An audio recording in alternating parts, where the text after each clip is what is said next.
In the imperial city, that date marks the 500th anniversary of the founding of the Lothan's empire. After agonizing for 10 years, the moment has finally arrived. A woman with very elegant shoes walks down a hallway. After years and years of waiting, she had only longed for that day. In a long dress and royal attire, she stops to contemplate her moment. Among whispers, the people of the city watch the scene. The woman tightly grips her garments, knowing that her family remains strong and steadfast. In her hand, we can see a luxurious ring with a purplish gleam. She now waits for everyone to finally witness her return. Her name is Alyssa Melfont, our protagonist in this story. In a kingdom where the climate is mild and the lands are fertile, many prosper. From our illustrious lineage came countless knights throughout the ages. Her parents were the most respected aristocrats in the Western Territory, and with her loyal brother and his wife, that family was her pride and joy. We see Alyssa much younger, smiling among beautiful yellow flowers, enjoying her cheerful childhood. However, it is necessary to mention the day her father brought a new person to join the family. He gestures with his hand, introducing a young girl who would become part of their lives from that day on. Her name is Ophelia, a beautiful blonde girl blessed with magical powers. Our protagonist was more than excited to have a new sister and friend. A delicate crown of purple flowers is placed in Alyssa's dark hair. A blonde girl says that Alyssa looks so beautiful with those flowers. It's as if she was born to wear them. Alyssa, now older, thought her life was perfect, and that the gods had smiled upon her and her family. She believed her happiness was destined to last forever. However, it lasted only until the fateful day when dark clouds heavy with misfortune rained upon her family, bringing a dreadful omen. A young man named Nyx, with red hair, green eyes, light clothing, and a disturbing smile on his face. Alyssa suspected him from the start, for there was something malicious in his gaze. However, her half-sister Ophelia treated him with innocence and kindness, despite Alyssa's strong objections that the strange man should not be brought into their home. That was the maiden's fatal mistake. Wherever Ophelia and Alyssa went, Nyx would follow, for he apparently had an obsession with the fair-haired girl. Young Alyssa, blinded by her resentment toward the man, failed to realize that what he truly desired was not Ophelia's affection, but her magical powers. On a starry night, petals fly under the moonlight and a flower falls into a crimson lake. It is revealed that Nyx, the young wanderer with the sinister gaze, was actually a corrupt priest who fell into the idolatry of Arpho, an evil being. And so, Ophelia's power was the key to awakening this dark god from his eternal slumber. The young man's purpose was to extract Ophelia's magical essence to complete the ritual. However, he ended up unleashing infernal powers when he failed in his mission, bringing ruin and dark energies to the Western Territory. Thousands did not survive the evil forces of the ritual, including Alyssa's family. Everything the young woman had ever loved in her life was torn from her in the blink of an eye by the force of a dark and wicked hand, revealing a green and powerful energy, making her scream in despair. Her lilac eyes watch as danger rapidly approaches. When she awoke, completely devastated, there was nothing left. And finally, she realized that her nephew, Alfred, was in her arms. Aside from the child, who cried incessantly, she saw something shining on the ground and discovered it was the royal ring her father used to wear. That day, she made a vow as she picked up the jewel from the ground. She embraced her helpless nephew, promising him and herself that she would do whatever it took to survive. And beyond that, she would restore the Melfont family from the ruins. Once her name was restored, Alfred, her only remaining nephew, would wear that ring and continue their legacy. And as for Ophelia, the main cause of that tragedy and destruction, the girl appears shaken among the wreckage. In a burst of panic, Ophelia begins to run, leaving behind her half-sister, her only remaining family, amid the rubble. Such cowardice ignited feelings of anger and resentment in Alyssa, later shaping who she would become, a woman determined to rewrite her tragic story. To achieve her goals, she specialized in the trade of rare wines, and in just 10 years, she managed to restore a large portion of the Melfont family fortune. Alyssa displays a satisfied smile as she admires one of her fine wines. As she tastes it, other nobles take notice of the size of her jewels, speculating among themselves how much they must have cost. She listens as they call her a witch and accuse her of wasting money importing wines, questioning how a woman like her could possibly consider herself noble. Quickly, Alyssa turns to the gossipers, showing that she is well aware of their conversation. Despite being shorter, our protagonist walks confidently toward them, intimidating the men. Gently, the young woman invites both to visit her castle in the future, claiming that they can visit her private jewelry room and that she would let them look at everything without having to pay a thing, since she herself doubts they could afford anything, she says while toasting with one of the men. She walks away from him, thinking they can talk about her as much as they want behind her back. To Alyssa Melfont, those words mean nothing, for her only intention is to pave the way for her nephew to reign in the future. The young woman watches closely as other nobles admire the fireworks. She mentally complains about how it's such a waste of money and how people should rethink the way they use taxes. Suddenly, her eyes widen as she hears a scream in the distance. Inexplicably, a great explosion occurs in the palace. Alyssa falls to the ground, coughing heavily because of the smoke. Suddenly, she realizes there's no time to lose, and that she must get out of there as fast as possible. Abruptly, the young woman feels a presence approaching rapidly, a familiar feeling. She's overtaken by denial as she sees what's in front of her. The corrupted priest, Nyx, hovers before her, telling her it's been a long time since they last met. Our protagonist looks furiously at him, her lilac eyes glowing intensely. Nyx says he's surprised she survived that time. Noticing the stubbornness in the young woman, she curses him as she bites her lips. Now, in a more threatening posture, she tells him she had heard that the temple clerics had captured him on the very day of the tragedy that took her family. She goes on, saying he must have found a way out since he's such a clever worm. She herself thought he was rotting in a dungeon. Nyx only laughs, saying she still has a sharp tongue. He looks around and asks where she is hiding. Confused, Alyssa asks what he's talking about. The man's eyes glow with an evil green light as he says he's looking for Ophelia. Alyssa grows nervous upon hearing the name of the girl who ruined her life. When things seemed they couldn't get worse, he reminds her of Ophelia. Clenching her hands tightly, she feels she must think of a way to stall him until the clerics arrive. She laughs at him, calling him a fool and accusing him of knowing nothing at all. Now it's Nyx who doesn't understand what she's talking about. She lies, saying that Ophelia died that day. He remains silent, his green eyes widening. However, he quickly displays a wicked smile and his hand turns black with long, sharp fingers. He says she's lying. Distressed, she wonders how he could possibly know. The powerful hand strikes the young woman in a violent blow. Alyssa falls to the ground, hit by Nyx's evil magical hand, which is surrounded by a threatening green glow. Nyx's henchmen carry the unconscious young woman. As she's carried away by the men, deep in her fading thoughts, Alyssa refuses to accept that her life would once again be endangered because of Ophelia. In a cell, Alyssa lies unconscious on the floor, while some bats hang from the ceiling. Unable to stand, she wonders where she is. What will happen to her now? She knows she can't just stay there, for she needs to care for her nephew, Alfred, and her business ventures. In a burst of willpower, she forces herself to get up. Still lying down, she thinks of all the people who depend on her. Terrible bats watch her from the ceiling of the cell. Letting out animalistic screeches, they fly off. Far away, deep within her subconscious, Alyssa seems to stare into the void. Something catches her attention, and the young woman turns her gaze. She looks around, wondering what is happening. Our protagonist is standing on a lake with purple reflections as petals fall. Her eyes suddenly widen as she wonders if she is dreaming. Still distressed, she assumes she must have fainted or something like that. Soon she hears a noise behind her, as if calling her closer. A light opens amid the darkness, illuminating a book whose sound of flipping pages had caught Alyssa's attention. She wonders what book that might be. After all, what are the chances of finding a magical floating book on a purple lake in her dreams? The book is titled The Night of Ophelia, in which she sees a figure very similar to her runaway half-sister, a young woman with long blonde hair and a light blue dress. Annoyed, she already imagines this won't be a pleasant story. She flips through a few pages, and within them, the story of her own life is revealed. Such a fact surprises Alyssa, who then understands that the book was about her. Each page she read revealed the terrible truth of what had happened that night. When Nyx unleashed chaos and destruction upon her family's estate, Ophelia wasted no time and ran to rescue little Alfred. Then, the young girl, using her solar power to protect the child, ran toward her sister Alyssa. However, life had already been taken from her by the evil entity worshipped by Nyx. Our protagonist realizes that despite the hazy memories, she can feel everything coming back. Nyx's demonic hand striking her, and for a few brief seconds, she had died. Ophelia had used her solar magic to bring Alyssa back to life. Nyx tried to approach the young woman using his dark powers, and when she was already close to her limit, using her last remnants of magic, she put all her strength into imprisoning Nyx. With him unable to cast spells, peace seemed to be the certain outcome. However, 10 years later, Nyx's followers managed to free him from his chains, and thus, the servant of Arpho was awakened from his long slumber. Nyx displays an evil grin as his dark magic manifests in green symbols behind him. And so, the wicked priest set out in search of Ophelia. That was how he reached the capital, because he had sensed Ophelia's powers within Alyssa. Then, our protagonist understands why he was asking about her. If Alyssa truly contained her sister's power, the young woman could destroy the priest. But how could she do that? She keeps flipping through the pages, wondering if that book might contain some ideas that could help her. Only then does she realize she had overlooked something very important. She opens the book to a specific page. The titles should not be ignored, for they revealed important details. The book bore the name of Ophelia, not Alyssa. After evading the imperial forces, Nyx went to the ends of the kingdom to build his own citadel, called Tantaros. Displaying even greater cruelty, he then tried to lure Ophelia into his lair. When Alyssa finally took the bait and went to Nyx, begging him to stop such brutality, he thanked Alyssa Melfont, who, in her desperate attempt to stay alive, had ended up leading Ophelia right to him. With a single blow, Nyx ended Alyssa's life right before her half-sister's eyes. Reading such words left our protagonist horrified. The young woman wonders what it all meant. What would be her fate when she awoke? She refuses to accept what was written in that book. That was her life. She couldn't surrender so easily. Alyssa flips through the book feverishly, searching for more answers, believing that by harnessing that power, she might be able to heal wounds. At the very moment Nyx ended Alyssa's life, the remaining power within her returned immediately to its original owner, Ophelia. That event restored in double measure the magic once lost by the blonde girl, making her far stronger than she had ever been before. That immense power manifested itself as a sword imbued with magical energy, making her capable of annihilating the corrupted priest once and for all. Thus, she was the one responsible for thwarting the plans of the dark entity, Arfo. And all these events would seal Ophelia's fate as the savior of the Empire. Alyssa reads all that nonsense and is completely incredulous. Then, one of her tears falls onto a page of the book as she asks the object what it is trying to tell her. She wonders if she should give up herself so that her half-sister could have a glorious life. Nervous, Alyssa refuses to accept what is written in the book. The young woman kneels on the floor, wishing all of it were just a bad dream from which she would soon wake. Holding her head, she forces herself to wake from that nightmare, especially because her nephew and the people of Melfont Castle need her. Suddenly, the young woman wakes up startled, pulling herself away from that ethereal world. However, the reality she finds herself in is not much better than the world of her dreams, for she is still chained in a dungeon. She feels the weight of the shackles on her wrists, unable to break free. Alyssa looks around, searching for answers. She remembers being in Nyx's fortress, located in the cursed lands beyond the Imperial territory. In the distance, prisoners scream, begging to be freed, and our protagonist realizes they must be keeping them there to offer them to the Dark God. Amid the desperate screams, Alyssa hears chants dedicated to the god Arfo. She recognizes that place as Tantaros, the lair of the priest Nyx. Far from her home, in a dark land, bats flap their wings and fiery puddles dimly light the dungeon. She complains about the weight of the shackles, wondering if Nyx's minions had forged them themselves. Alyssa finds it almost amusing how everything is happening exactly as the book had foretold. Then, she remembers something. Watching the spiderwebs from afar, Alyssa remains silent for a moment. With an anguished expression, she wonders if her fate is to perish there. She turns toward the bars of her prison, thinking it is not the time to give up, and that she will find a way to finally escape from that place. Our protagonist is very cunning, and she reasons that if what the book said was true, she carries some of Ophelia's solar powers within her. Once she manages to use them, she considers that escaping from that fortress will be a piece of cake. With a clenched fist, she wishes to wield that power to change her destiny, and thus use it to strike the final blow against Nyx, who ruined her life. For only then will he pay for the disgrace he brought upon her family. Alyssa begins to hear footsteps approaching her cell. The young woman listens carefully as the men ask if this is the right place. She grips the chains of her shackles, wondering how Ophelia used to summon her powers. She needed to find a solution quickly. She tries in vain to break free from the shackles, which, besides being heavy, seem incredibly resistant. Placing her hands over her heart in a desperate gesture, Alyssa focuses her thoughts on her sister and calls for her help. Out of nowhere, a golden glow begins to radiate from the young woman's hands. Some of the lackeys in the dungeon start hearing strange noises, having no idea what they could be, and one of them even suggests that the god Arfo is answering Nyx's prayers. Finally, they decide to go to Alyssa's cell with the intent to bring her to their leader. As they approach, they see the young woman sitting silently on the floor, showing no reaction. Seeing her so calm in such a situation sends chills down their spines. Alyssa had cunningly prepared an ambush for them, and while she was already freeing herself from the shackles, she gathers Ophelia's magical powers, telling her captors that she will send them straight to hell. Suddenly, a powerful golden light emanates from Nyx's dark tower. This intense light brings with it an explosion that annihilates the priest's followers and throws Alyssa far away from them, in the opposite direction. Still struggling to contain Ophelia's solar power, our protagonist finds it all astonishing. She takes the opportunity to unleash another burst of energy, outraged by how long such immense power had been dormant within her. Alyssa thinks that the pathetic writer who wasted his time composing that book was completely wrong if he thought she would simply accept a tragic end. She feels more confident than ever amid the golden explosions of energy. From afar, one could see that something extraordinary had happened in Nyx's fortress tower. Still sitting on the ground, Alyssa radiates a golden aura and finally notices that her elegant dress is in tatters. She decides that the entire experience had been too much when she realizes she has blasted through all the floors of the dark fortress. The young woman quickly changes her expression, adopting a serious and determined look. Rising from the ground, she decides that her next goal is simply to escape from there alive. She remembers once more her nephew Alfred and forces herself to think of how she will find a way out. Noticing all the commotion, other followers of Nyx order the remaining ones to go after her. Alyssa begins fleeing from them, running down the spiral stairs. Suddenly, one of the men manages to grab a piece of her dress. The young woman loses her balance, falling hard to the floor. She swears she's going to get rid of that damn dress. However, she notices something completely unexpected. Nyx's evil followers are trapped behind a translucent golden barrier, while one of them still holds a torn piece of her dress. Alyssa wonders what the hell that could be. They try to kick the barrier, and she realizes that her magical powers had protected her from pursuit. She gives a satisfied, slightly cruel smile. Alyssa grabs the remaining shreds of her dress and begins tearing it apart, telling the men that this piece of her clothing is the only thing they'll ever have of her. Behind the magical barrier, the men curse her and scream for her to come back. Still badly wounded from the recent events, Alyssa stands up, trembling slightly. Before leaving, she looks with disdain at the men trapped behind the barrier. She briefly touches it, thinking how her sister's power had saved her. However, Alyssa refuses to thank her for it. She closes her eyes, contemplating her next steps. The men tremble in fear at Alyssa's courage. She says she finds it amusing to see them worship a god who doesn't even share his powers with them. The young woman turns to leave, scorning those men. Amid the lackeys' protests and curses, Alyssa walks away from them. The delicate shoes of the young woman step on the stones of the wastelands. Looking at her own hands, she wonders how she managed to unleash such power. She has no idea how to activate that energy again. For her, it was painful to admit, but she would have to use the information contained in the book from her dreams in order to escape from there. She holds her tattered dress. As she walks, she notices that everything is happening exactly as the book had described. According to the pages, there was a lake with clear waters at the end of that tunnel. That same lake serves as a prison for a powerful paladin who, with his powers, was capable of destroying the world. His name was Norman Davenport Zouch. In the original narrative, her sister uses the power she gained after Alyssa met a tragic end to free the paladin from his magical prison. However, Alyssa had decided to get ahead of her sister and free the young man herself to escape from that dark place. She looks around, searching through the tunnel for that enchanted lake. Without success, the young woman can't seem to find any place large enough to hold a man underwater, just like it said in the book. Suddenly, she steps into a puddle of water, startled by the cold sensation. Alyssa decides to take a closer look at her surroundings, trying to figure out where the water is coming from. She stops for a moment, her violet eyes shining with excitement. Our protagonist spots a lake illuminated as if by a magical light, the water reflecting its enchanted glow. It was the lake that imprisoned the paladin. She kneels to look closer, thinking it looks more like a shallow puddle than a magical lake. Touching her reflection on the water, she decides she might as well try and see. She leaves her fine shoes at the edge of the lake and steps into the water. Once inside, she realizes it's deeper than it appeared, though the water only reaches her ankles. However, as she stands there, the water beneath her feet begins to bubble and form small waves. Unexpectedly, Alyssa is pulled into the deeper part of the lake, falling into what feels like an entire ocean. She becomes furious, imagining she should have predicted a trap like that. She begins swimming through the depths of the lake, trying to spot something. Suddenly, her delicate fingers touch something unexpectedly close to her. That sudden touch draws her gaze, and she turns to see what it is. Right in front of her, floating in the depths of the lake, she sees the magical paladin the book had told her about. The man has delicate features, his white hair floating gently, and his clothes are elegant, bearing an ornate golden emblem. Alyssa struggles to swim toward the sleeping man. She notices his attractive appearance, wondering if that pervert Nyx had imprisoned the paladin for being too handsome, but she quickly pushes those thoughts away. Our protagonist realizes it's the first time she has ever seen someone so beautiful. For a few moments, Alyssa's and Norman's faces are very close, and she notices he still looks very young, as if time itself had frozen for him. She reaches toward his face as if to caress it. The young woman touches the handsome man, as though wishing he would wake up immediately. Alyssa bites her lip in hesitation. Then, in a sudden impulse, she grabs his clothes tightly. At that moment, as she pulls the man toward the surface, Alyssa completely forgets her plan to use him to escape from there. Unexpectedly, she brings her lips close to his face, realizing she's acting purely on instinct. Either way, regardless of her emotions, she needs to get him out of that water. With great effort, Alyssa starts swimming upward while holding on to the man's clothes. A great burst of water erupts inside the cave. After the difficult ascent, the two reach the shore of the magical lake, and Alyssa realizes how much she needs to work on her stamina as she gasps for breath. She gets grumpy for a moment, telling the unconscious man that for a second she almost left him down there. The unconscious man still displays beautiful features. She looks more closely at him and notices something. Leaning closer, she hopes he hasn't passed away. The young woman's hand reaches his face, kiss, and she can feel his breath. While observing the man, Alyssa tells herself that he looks like a beautiful sleeping prince. Calling his name, she shakes him gently by the shoulders. Though he still doesn't wake, she keeps shaking him softly and introduces herself as Alyssa Melfont, saying she urgently needs his help. She keeps watching him, anxiously waiting for any reaction from the man. Completely losing her composure, Alyssa begins slapping him repeatedly, ordering him to wake up immediately. But then, she hears a familiar voice calling her from behind. Behind her stands Nyx, the corrupted priest responsible for destroying her happy home. He watches her with his piercing green eyes, and Alyssa freezes in fear. He approaches her, his gaze glowing menacingly, and asks her, "Where have you hidden Ophelia?" Furious, Alyssa asks him what he's talking about. She asks if he has already forgotten that Ophelia is dead. He begins to approach the young woman quickly. With a terrifying expression, he says she's lying, because he can feel Ophelia's powers flowing through Alyssa. Our protagonist remains silent for a moment, frightened by his sudden closeness. He grabs her shoulder roughly. Alyssa looks with disgust at the priest's hand, realizing then that he must have sensed her powers when she used them back at the fortress. The two stare at each other in silence for a few moments. Alyssa glares furiously at the wicked sorcerer. Something catches his attention, and Nyx finally averts his gaze. He asks her if that was really Norman, and how she managed to bring him there. Letting out a mocking laugh, he asks how she could have done that. Doubting Alyssa's ability, he speaks of Ophelia again, saying that only someone like her could have come there to free Norman. Our protagonist looks at him with disgust and rage. Alyssa begins to move her hand, and gives Nyx a hard slap across the face, catching the man completely off guard. With his face turning red, he looks at Alyssa in shock.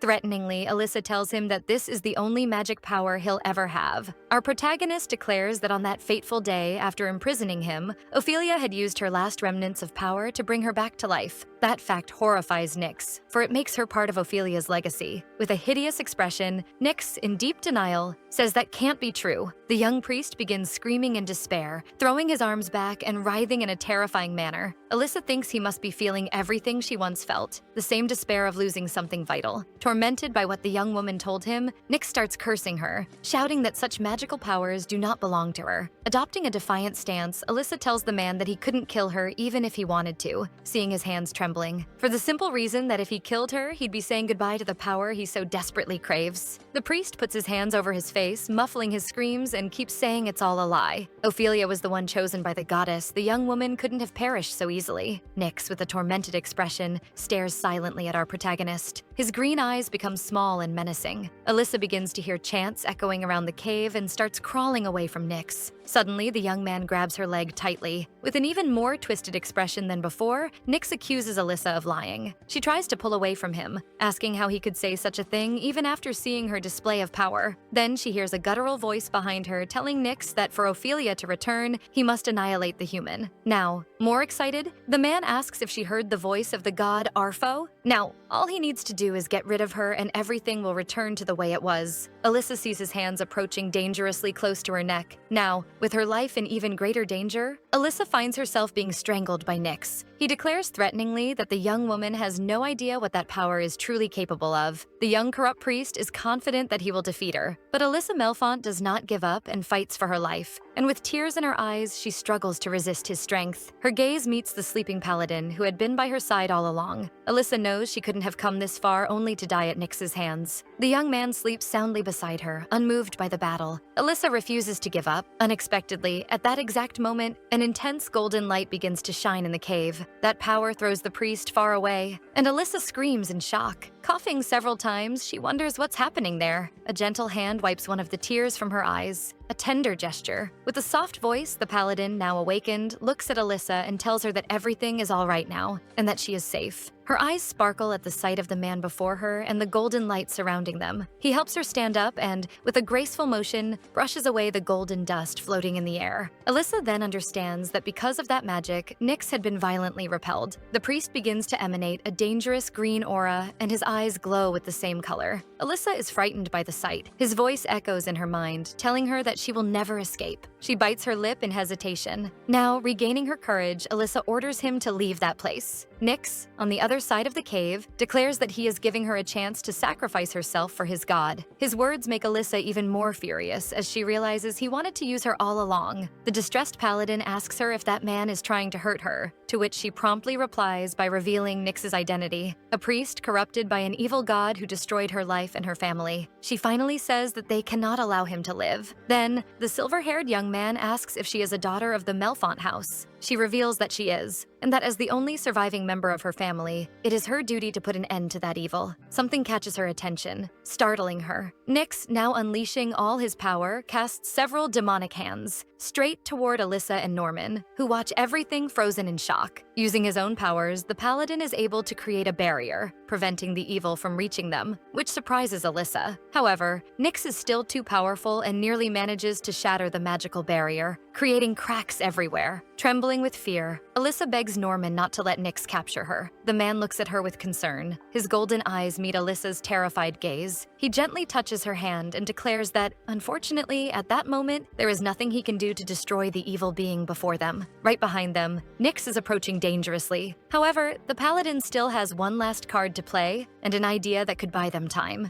Nyx, in a threatening tone, tells Norman to give up already, since no magical barrier could stop him. He continues saying he will do terrible things to both of them as soon as he catches them. Now Nyx is completely surrounded by a green aura of energy. The hands rush toward the two at high speed. Before they can reach Norman and Alyssa, they collide violently with something solid. They break one of the magical barriers created by Norman, releasing intense energy and frightening Alyssa. Alyssa falls to the ground from the impact, wondering if this will be her end. However, a golden ray interrupts the dark hands and strikes Nyx directly, throwing him far away. Alyssa is astonished by the paladin's magical power. She now perceives him as a holy knight with so much strength that he could shake the balance of the world. Using a magic seal, he is finally able to protect them from Nyx. The young man with golden eyes and silver hair is one of the characters from the book that told of the young woman's tragic fate. Alyssa looks at him, seeing the enchanted man as both a reminder of her dangerous future and her only salvation. Then, they begin to hear the stone walls collapsing after all the chaos. Shielding her from the falling debris, Norman tells Alyssa that it's best they leave that place at once. Something catches the young woman's attention. On the ground, after being hit by the paladin's magic, Nyx says it's useless for them to resist. The priest tells Alyssa that she will find only more suffering from now on. Alyssa freezes in fear at Nyx's threats. Tormented, the young woman refuses to believe his words. Once again, Alyssa could not have come this far only to surrender. For a moment, she remembers when he said she was merely a vessel for Ophelia's solar power. Noticing what's happening, Norman warns Alyssa that Nyx is trying to strike her mind to weaken her soul, and she must resist. Trying to help her so they can both escape, he tells the young woman that she is very strong.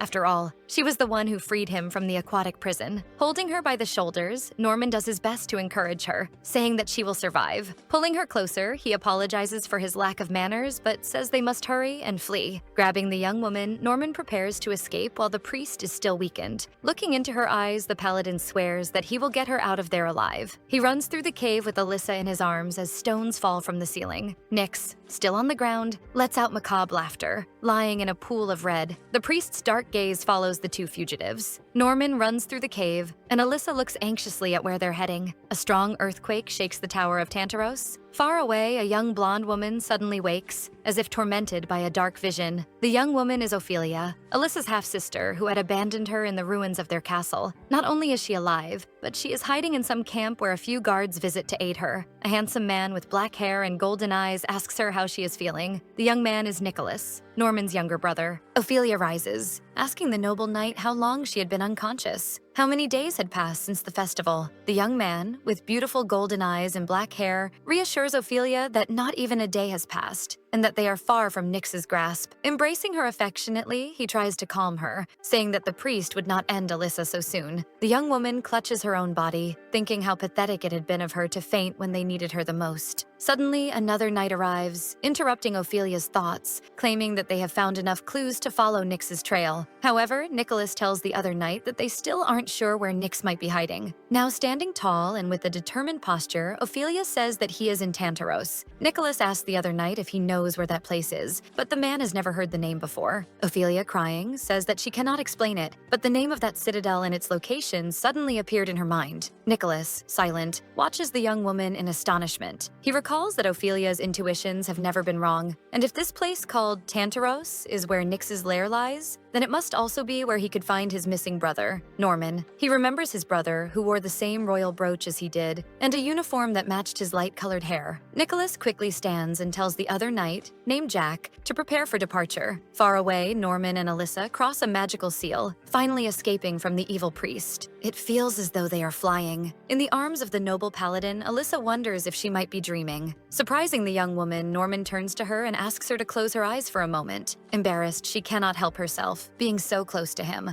At last, the two arrive safely in the clearing of a forest, surrounded by the paladin's golden magic. Our protagonist looks in awe at her surroundings as he gently sets her down. Norman kindly asks her if she is all right, and as she begins to answer that she is, a terrifying memory flashes through her mind, pulling her out of focus. She remembers Nyx's demonic hands striking her. Alyssa had been so focused on surviving that she had completely forgotten what she had just been through. Collapsed on the ground, Alyssa is wounded and weakened by the tragic events. Our protagonist had been attacked by the corrupted priest's dark powers. In addition to using magic, as a last resort, he had used brute force to try to hurt her. She remembers the terrifying expression he wore as he harmed her. That monster had destroyed her life. After recalling everything, Alyssa collapses again into Norman's arms, who grows deeply worried for her. The young woman begins to lose her breath, suffering a panic attack, justified by the violence she had endured only moments before. Struggling to breathe, Alyssa clutches her own throat, terrified by her condition. Horrified, she wonders if she had survived one tragedy only to perish there in that forest. Worried for her, Norman begins calling out to her, urging her to calm herself. Alyssa is nearly fainting, and the young man watches her as she coughs and gasps for air. Then, he finally realizes that she is hyperventilating after the shock of the traumatic event. Embracing her, he makes a promise, saying he will not allow her to die there. He begins apologizing if what he is about to do is improper. Right after, he starts untying the young woman's corset, loosening her tight clothing, which certainly wasn't helping in that moment. As soon as he finishes, Alyssa is able to breathe more easily. She opens her eyes, not realizing that she is crying. Norman looks at her tenderly and asks if she is feeling better, to which she asks him if she is still alive. Cheerfully, he replies that she is as alive as anyone could be. Still a bit in shock, Alyssa looks at her hands, trying to process everything that has happened so far. Then, she realizes she has changed the course of events, preventing Nyx from succeeding in his wicked plans. Despite her fear, Alyssa finally feels relief. Embracing the young man more tightly, she continues crying, telling him that she was so afraid she wouldn't survive it all. But despite everything, she had managed to escape. To comfort the young woman, he tells her that she is safe there and that everything will be fine. A dark voice invades Alyssa's thoughts, telling her that she cannot defy her fate forever. And as she cries in Norman's arms, she wonders if she will ever truly be free of her tragic end. The gentle young man, seeing that she is still so distressed, asks her to rest her head on his shoulder and get some rest. The young woman's gaze seems sad and resigned. A gentle breeze flows through the forest, swaying the leaves high in the trees. Meanwhile, in the citadel of Tantaros, Nicholas and Ophelia walk among the ruins. Jack, the other knight, calls out to Nicholas, revealing that he is his captain. Surprising Nicholas, he reports that they have found the priest among the wreckage. Immediately, Ophelia orders that the temple clerics be summoned, for there is no time to waste when it comes to sealing Nyx inside a magical prison. The knights move away, following the blonde young woman's command. Ophelia looks up,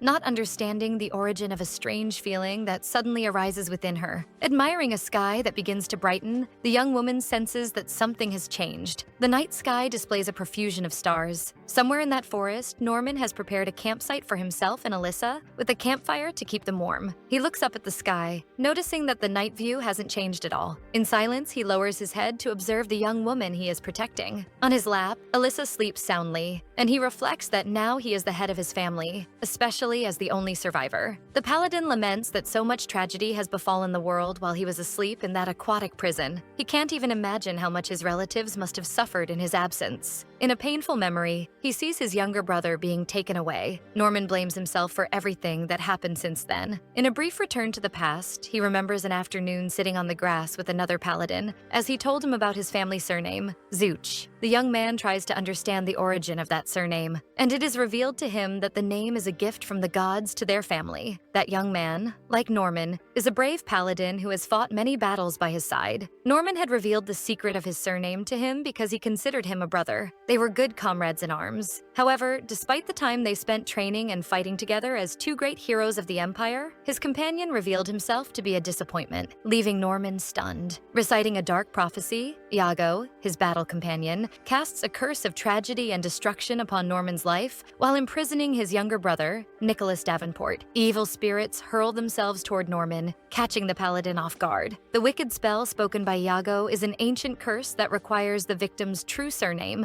burning and wounding Norman's skin. Norman, with a kind heart, still tries to stop Iago from completing the spell, warning the man that curses always demand a high price from their casters. However, Iago ignores him, and with a cruel smile, reveals to the paladin that he has hated him from the very moment they met. Norman, nearly consumed by the spell, is wounded by the words of his battle companion. Iago, consumed by fury and malice, tells Norman that the world would be a better place without him. Then, with a wicked expression, Iago tells him to meet his fate once and for all. The noble paladin is devastated by the words spoken by his friend. His younger brother tries to fight against Iago, who holds him firmly. Nicholas screams for his older brother. Surprisingly, at that exact moment, the boy's magical powers awaken, saving Norman from the curse. An intense golden light shines at that instant. Thanks to Nicholas's magical powers, Iago's evil curse disappears, thus sparing Norman's life. However, the paladin's soul is already devastated, sinking him into a pit of sorrow. He regrets having revealed his most precious secret to Iago, his surname. He painfully recalls his younger brother's despair, and the cruel words of his companion echo in his thoughts. At that moment, Norman is completely immersed in anguish and despair. The only thing he can do is await the end. Yet, like a drop of hope falling into an ocean, he hears a voice saying that she didn't want to leave. He then realizes it is Alyssa's voice, calling for his help, reaching the paladin in his deep slumber. Back in the present, Norman is pensive, his gaze distant. While Alyssa sleeps in his lap, the noble young man watches the campfire before him, lost in thought. Then he hears a distinct sound, beyond the crackling of the fire. In her sleep, Alyssa begins to mumble a few inaudible words. Despite the tragic events, the young woman's face carries a gentle expression. Her hands, though wounded, are delicate and beautiful. Norman looks at Alyssa with an expression of affection and concern. Gently, he runs his fingers through her hair. Suddenly, his eyes widen as he discovers something alarming. The young woman is burning with fever, breathing with difficulty. Looking at his own hands, Norman knows he cannot always rely on his healing powers. Yet it is the only chance he has to save Alyssa. Then, Norman begins to emit a golden light over Alyssa's head, illuminating the humble forest around them. The paladin realizes that she is in shock, both mentally and physically, which is to be expected after all the traumatic events she has endured. He remembers how determined she was to pull him out of the magical lake despite having so many wounds on her body. Since he himself wasn't exactly light, he thinks, flexing the muscles of his arm. As he covers the young woman with a blanket, he wonders if the fear of an imminent end was what gave her the strength to keep going. After being healed by Norman, Alyssa sleeps peacefully, her expression now soft and serene. The young man thinks about how determined she must be to live. While she sleeps, he hears birds singing in the forest and reflects on how much he wants to know more about her when she wakes up. Norman looks up, contemplative, and as he silently admires the moon, he realizes he cannot remember the last time he felt so eager for tomorrow. A sinister vision of a book bears the phrase that all of it was only possible thanks to Alyssa's sacrifice. Letting out a loud scream, our protagonist suddenly wakes up, frightened. Alyssa hugs her own body, realizing that her arms are still there. Looking at her trembling hands, she notices she hasn't gone anywhere. She sighs, grateful to be alive. In anguish, she recalls the cursed book that had revealed her fate. Then, more alert, Alyssa looks around. She notices that she is lying in a soft bed with clean white sheets. She pauses for a moment, reflecting that she remembers escaping from the fortress of Tantaros. But after that moment, everything is blurry. Tormented, Alyssa finally realizes she has no memories of what happened afterward. She sees that she is in a modest house, in a room with a mirror and a few things hanging on the wall. Suddenly, Norman opens the door holding a basket full of apples. He is surprised by the scene unfolding before his eyes. The basket falls to the floor, scattering red and green apples everywhere. Alyssa is furious, shaking an elderly man while bombarding him with questions, demanding to know who they are. Where is she? Norman immediately intervenes, asking Alyssa to calm down, and then explains that the elderly couple had kindly taken them in without asking for any money in return. Alyssa isn't satisfied with that answer, claiming the whole story sounds very suspicious, and asks Norman why they would do something like that without gaining anything in return. The old man joins the conversation, explaining to her that her clothes were in tatters, and they immediately notice she didn't have any money. And then, Alyssa finally realizes she is wearing a nightgown, one of her earrings is missing, and she still wears her father's father's valuable ring, which she could never sell. On top of that, she is barefoot. The young woman laments her lost velvet dress and jewelry, and Norman takes the opportunity to apologize to the elderly couple who sheltered them. Gallantly, Norman thanks them for their hospitality, explaining that Alyssa has suffered greatly, and that's why she isn't being her usual polite self. The elderly couple is equally impressed by the young man's kindness, and by his beauty as well. Back in the room, Norman closes the door behind him while holding the basket of apples, telling Alyssa that the whole situation must have frightened her. He tells her he should have returned sooner, as he didn't know when she would wake up. Continuing, he reveals that he's glad to see her standing again. Alyssa stands, processing all that information. Touching her hands gently, she notices that her wounds have disappeared. Confused by this discovery, Alyssa asks how she healed so quickly. Was it because of his powers? Norman smiles at her, still holding the apples. Changing the subject completely, he explains that he went into the forest to gather some food for her, since they didn't have any money to buy it. He offers her a large apple that looks quite juicy. Alyssa accepts the apple and pauses for a moment while holding the fruit. The young woman playfully rolls the apple between her hands and calls Norman over to ask him something. Then Alyssa, with a piercing look, asks him who took off her clothes and dressed her in the nightgown while she was unconscious. Norman catches the tone of her question and turns to answer. Simply, he explains that it was the elderly woman who changed her clothes, since her velvet dress was completely dirty and covered in mud. The young woman takes the opportunity to ask another question. Directly, Alyssa asks how long it has been since they fled from Tantaros. Also, where exactly are they? Those details were crucial for her. She also asks him what happened to Nyx after their escape. Norman asks who Nyx is, which leaves Alyssa momentarily stunned. The young woman explains that Nyx is the evil man who was with them in the cave, the one he fought against. With a determined look, Alyssa asks the paladin to give her a detailed summary of what happened. He pauses for a moment, preparing to recount the events of that day. Norman recalls that Nyx had been struck by his magical powers, and that the priest would probably remain paralyzed for several weeks or even a month, depending on how much damage he suffered. The noble man laments not being able to finish him off that day, as being confined in that aquatic prison had greatly weakened him. Alyssa notices that despite his sweet smile, Norman's words carry great weight. Continuing his account, he reveals to the young woman that she had slept for 2 whole days after they escaped from the citadel. He had carried her through the forest until they reached a small village called Tul. Alyssa remembers that village as one located at the border between the Imperial City and the other towns in the eastern region. Norman is impressed. Mentally measuring the distances, she realizes they are not far from the Romdak Guild, and that she could easily find her way back to her castle. As she bites into her apple, Norman takes the opportunity to ask her something. The young man tries to justify himself, saying he had been wanting to ask this for a while, and she becomes curious to hear it. He starts to speak hesitantly, and finally asks the question, how did she know he was imprisoned in that magical lake? That direct question surprises Alyssa. Norman admits that, without that answer, he feels lost. Alyssa watches him silently while holding the apple. He also confesses that, despite her having rescued him, he doesn't even know who she really is, nor why she decided to save the paladin from his aquatic prison. Alyssa knows she unfortunately can't just tell him that it was revealed to her in a dream, since he would think she's insane. So, she explains that she had heard rumors that the eldest heir of the Davenport family had disappeared long ago, and she tells him that when she found him there, trapped in the waters, she had a strange feeling that she was meant to save him. Norman then asks if she knows why he was imprisoned by the priest Nyx. Alyssa remains silent for a few seconds before answering, as it's a long story. Our protagonist explains that Nyx was a priest corrupted by the dark powers of the god Arpho, and because of that, he sought to become the deity's greatest disciple. She begins narrating that thousands of years ago, the god Arpho unleashed the 7 deadly sins upon the world as they knew it, and because of those sins, humans began warring against one another. The goddess Maera, guardian of life and creator of the world, could not bear to see humanity on the brink of extinction, and so she breathed her divine essence into humankind. With that,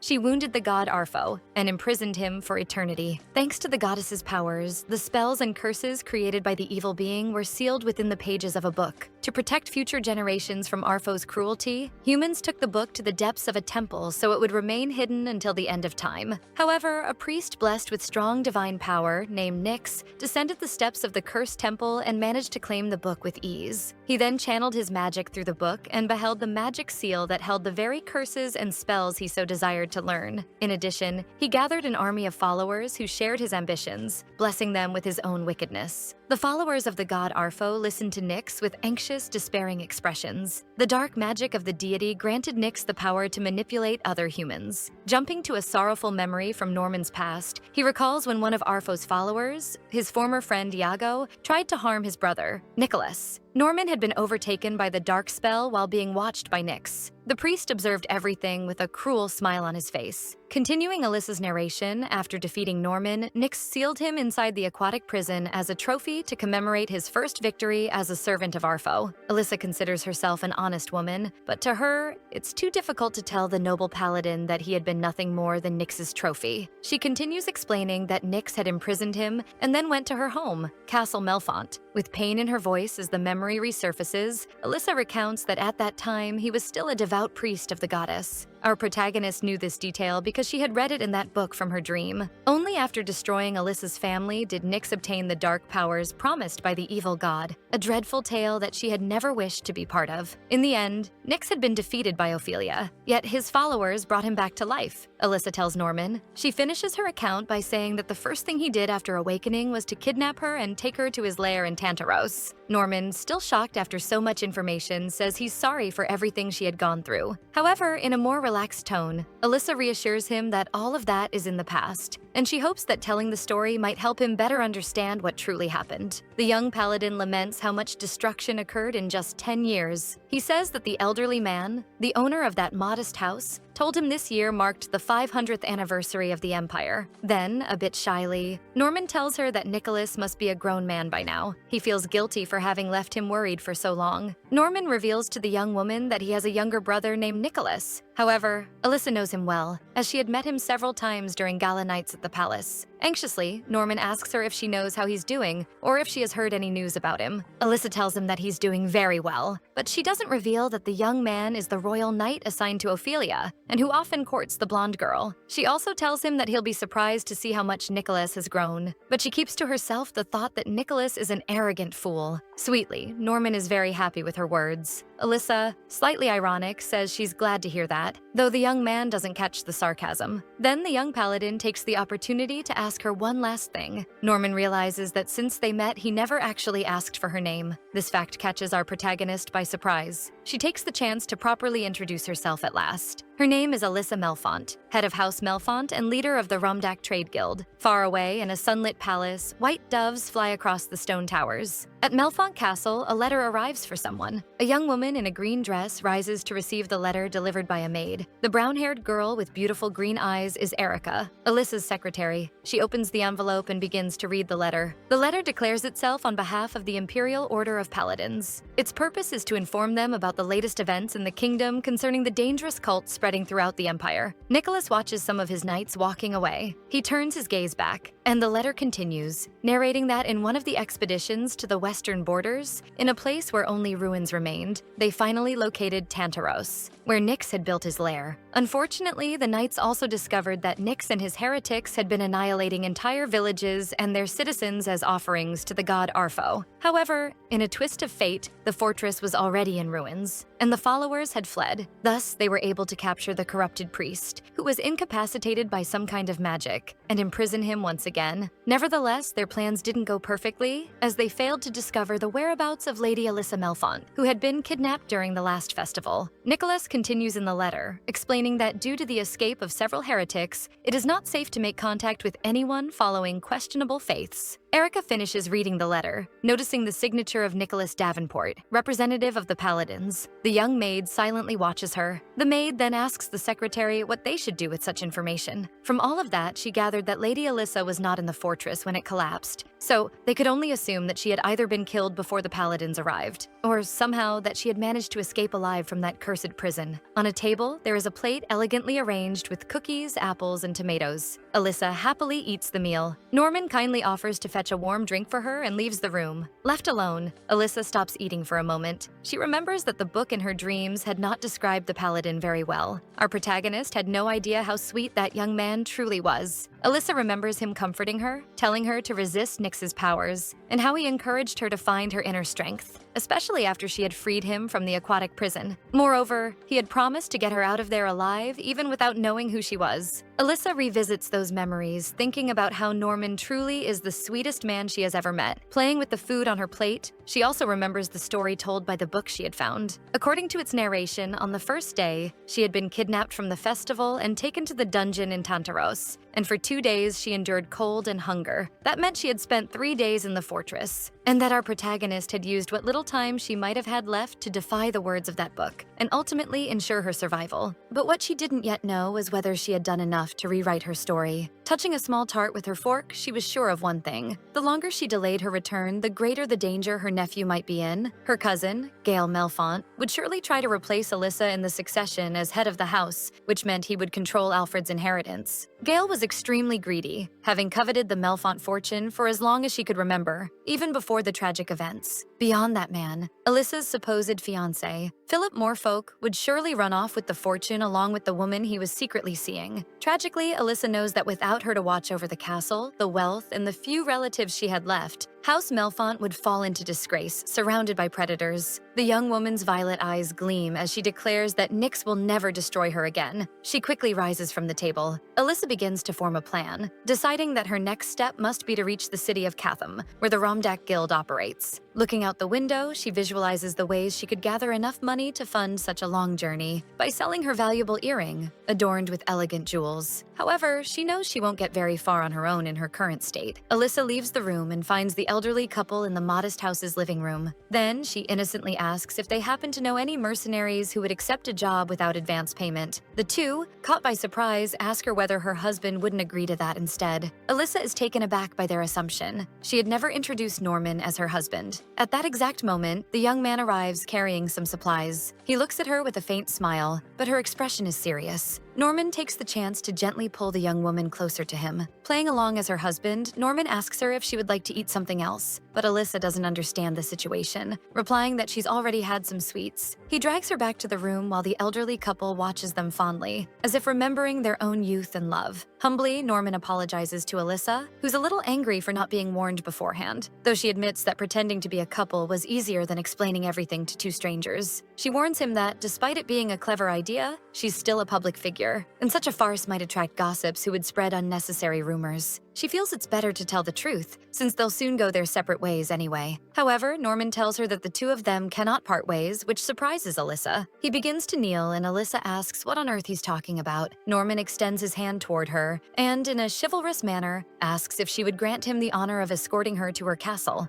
Alyssa is caught off guard by such a sweet proposal, even coming from a man as noble as Norman. Our protagonist, though quite fond of the young man, remains silent for a few moments. She knows having him as her bodyguard would bring her some peace of mind, but right now she cannot afford to think only about her personal safety. Regaining control of her castle must be her top priority, and she must act quickly, and she fears Norman might actually become an obstacle to her goal. Returning to the Imperial City alongside the eldest heir of House Davenport without proper explanation could easily attract the public's attention, and public attention often came hand in hand with dangerous accusations. Besides all that, Norman's sheer beauty alone could cause a crowd to gather, something she absolutely did not need. The truth was that his very existence unsettled her, because even though he was kind and gentle, his presence still reminded her of the curse foretold by the book. Alyssa steps back slightly, saying that his proposal is making her uncomfortable. Her reaction leaves Norman somewhat confused. Alyssa shrinks a little, watching him cautiously. The persistent young man then asks that they drop the husband and wife act, promising to be more careful from now on, swearing it on his honor. Patiently, Alyssa begins to explain to him that the problem lies elsewhere. Our protagonist begins telling him that for 10 years, she worked tirelessly as a merchant to restore the honor and fortune of House Melfont. She tells Norman that now her family's power comes from trade and the commercial relations she established, since her noble bloodline no longer means anything. Alyssa confesses that she chose survival above any dignity or aristocratic status, while his family would receive him back with open arms. For her, the story would be completely different. The moment they saw Norman returning to the Empire alongside the so-called Melfont Witch, as she was known, it would only bring disgrace and she could even be hunted for it. Norman listens quietly and Alyssa watches him, waiting for a response. Finally, he tells her that he understands what she means. He admits that he still hasn't managed to process everything that happened 10 years ago,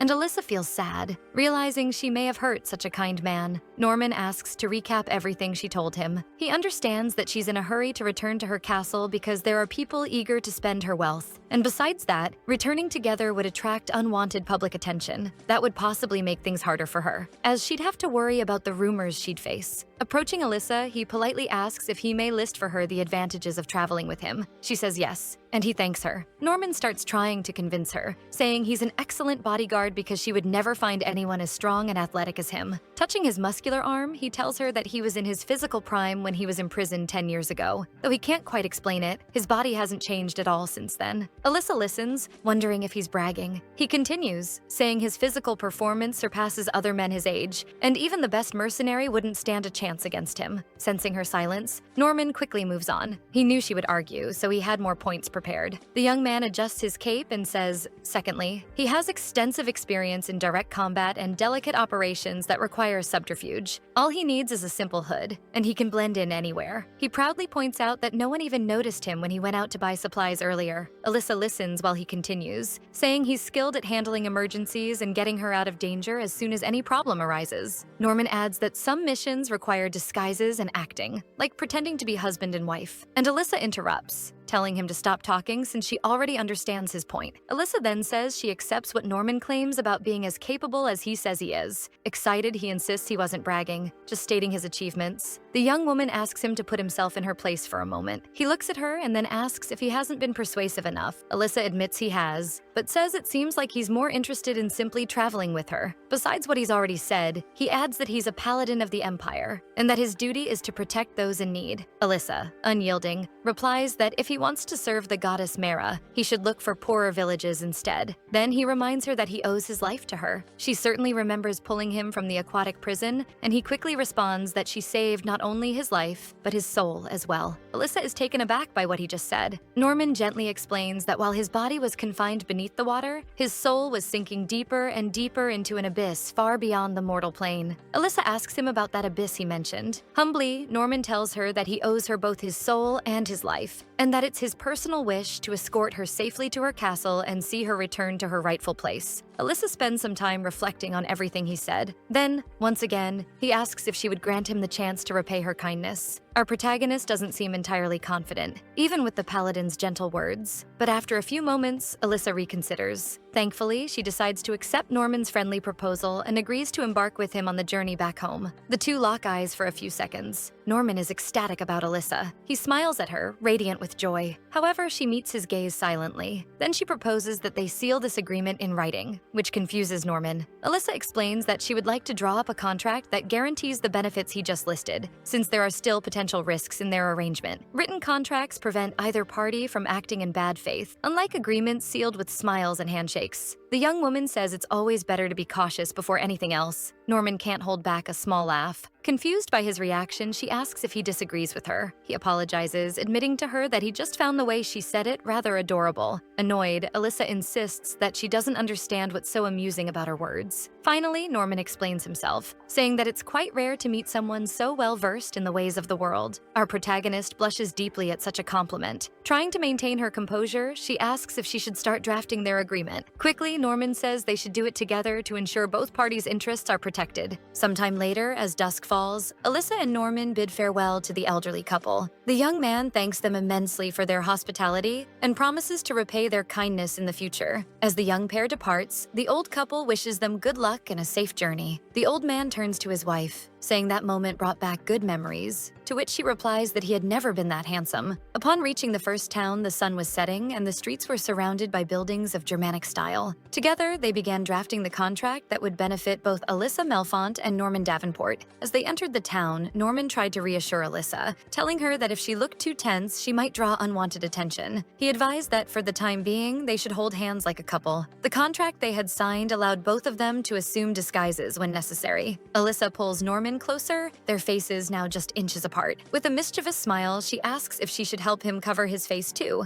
That detail was also written in the contract, that either party could cover their faces if needed. Her movement catches the eye of a man passing by. The stranger walks suspiciously close to them, prompting Norman to pull Alyssa swiftly to his side. He wraps his arm around the young woman, grateful they had signed that contract. One of the clauses in their agreement stated that the noble paladin must protect the lady with his life if necessary. Alyssa composes herself and clears her throat, reassuring Norman that there was no danger. That man was just a passerby. Then, our protagonist notices something that catches her attention. They finally arrive in the city of Tulle, on their way to Catham. Alyssa spots her merchant guild, where she and her family once traded fine jewelry and other luxury goods. Inside the shop, a disinterested vendor examines Alyssa's earring while she and Norman wait patiently. Whether from pure dishonesty or salesman's bluff, he tries to convince her that her earring is a cheap trinket, offering her a ridiculously low price in exchange. Abruptly, Alyssa slams both hands on the counter, startling the man. Our protagonist, furious, reveals that the central jewel was purchased through the Romdak Guild, and the craftsmanship was done by the finest goldsmith in the Imperial City. How dare he offer such a pathetic amount for the earring? Stunned, the man asks if she works with the Romdak Guild, to which she replies that if that's his final offer, she might accept it, but then he should also consider it his final transaction, because the Romdak Guild would cut all trade ties with his establishment, ending all future exchanges. Faced with such strong words, the merchant realizes he's messed with the wrong woman and could make very powerful enemies by trying to deceive her. He scrambles to apologize, saying that in that case, he could buy the earring for a price well above market value. Though still annoyed, Alyssa seems satisfied with his correction. While Alyssa listens to the man's clumsy excuses, Norman watches her intently. Even behind his mask, it's clear that something in him admires the young woman's determination. Our protagonist recalls that, in order to restore the honor and wealth of House Melfont, she had become a merchant and learned every secret of the trade. Because of the destruction caused by Nyx, many townspeople had lost everything they owned and had to rebuild their homes from the rubble. Meanwhile, Alyssa was alone in the world, with her baby nephew in her arms. Amid the ruined city, the young woman hears familiar voices calling her name. She turns to find Erica and another maid who had worked at the castle. The two women are overwhelmed with emotion to see her alive after all the tragedy. They too had suffered greatly to escape. Tears fill Alyssa's violet eyes as she embraces her dear friends. Looking down at her little nephew, she feels certain that her family's future rests in her hands. Sometime later, in the Imperial village, a group of men gathers in the square, murmuring among themselves. Timidly, Alyssa presents several goods she brought with her from her merchant guild, Romdak. The young woman remembers how fragile she once was, and that despite being the heiress of a noble family, she couldn't assert herself with much strength. She had felt like a wide-eyed little girl in a merciless world. Some men approached her, asking if that wine was even safe to drink. One of them said he'd only buy some if she drank an entire bottle in front of him. Those words deeply offended Alyssa. She stayed silent, listening as the others laughed at the comment. Suddenly, Alyssa grabbed one of the bottles displayed on the stand. In an impulsive gesture, she drank the wine to prove her worth before those men. Unfortunately, she had no time to waste when it came to restoring her family's legacy. Far from there, our protagonist was now feeling terribly ill. One of Alyssa's maids watched with concern as the young woman vomited the wine. The maid approached carefully, asking how Alyssa was feeling, but instead of looking shaken, Alyssa showed a determined expression, revealing to Erica that the men had decided to buy several bottles of wine. Honor? Dignity? Only after she stopped caring about the foolish opinions of others was our protagonist able to truly take care of her family. Back in the present, Alyssa and Norman look at the sack full of gold coins after selling the earring. The young man notices that she's been quiet for a moment and decides to ask if something is bothering her. Alyssa wasn't prepared for the question, and she looks back at him with her beautiful violet eyes. Then she answers that she was just thinking how overly talkative that merchant had been. Her blunt honesty makes the man standing before them fall silent immediately. Trying to fix the tension, the merchant nervously asks if he can help them with anything else. Alyssa pauses for a few seconds, thinking that if people were going to gossip about her anyway, then the rumors might as well be in her favor. She tells the merchant to spread the word that Alyssa Melfont is heading toward the city of Catham. She also asks him to announce that the Romdak Guild is back in business. Sometime later, the two head to a tavern. Alyssa complains about how long the day has been. Beside her, Norman orders something for them to eat. He reminds her that even after selling the earring, they still don't have enough money to afford a proper place to sleep. Alyssa replies that they could try an inn using her family's name, but as the head of House Melfont and the Romdak Guild, she doesn't want her actions to affect her reputation. She concludes that they'll likely have to camp in the forest until they reach Catham, where the guild members can assist them. Besides, she prefers spending her money on comfort rather than filthy inns. Norman recalls that trade hubs like Catham tend to attract thieves and troublemakers. The paladin suggests they send a messenger to the Knights of House Melfont so they'll know she's returning. Alyssa confides that, unfortunately, House Melfont no longer commands any knights. 10 years ago, the same tragedy that took her family also destroyed any remaining loyalty those knights once held. The knights sworn to House Melfont were exterminated, and no one dared pledge allegiance to a fallen house again. This revelation takes Norman by surprise, and he expresses his sorrow for her loss. Alyssa reassures him, explaining that they managed to rise from the ashes even without a host of knights. He then suggests it must have been thanks to Ramdak. Alyssa blushes slightly, remembering the words she had spoken to the merchant. She confirms it, saying the guild became the milk and honey of House Melfont after the tragedy. The young man, intrigued, asks how she managed to establish herself as a merchant. She whispers that her success was thanks to lotus flowers. Alyssa explains that the tragedy caused by Nyx devastated many lands,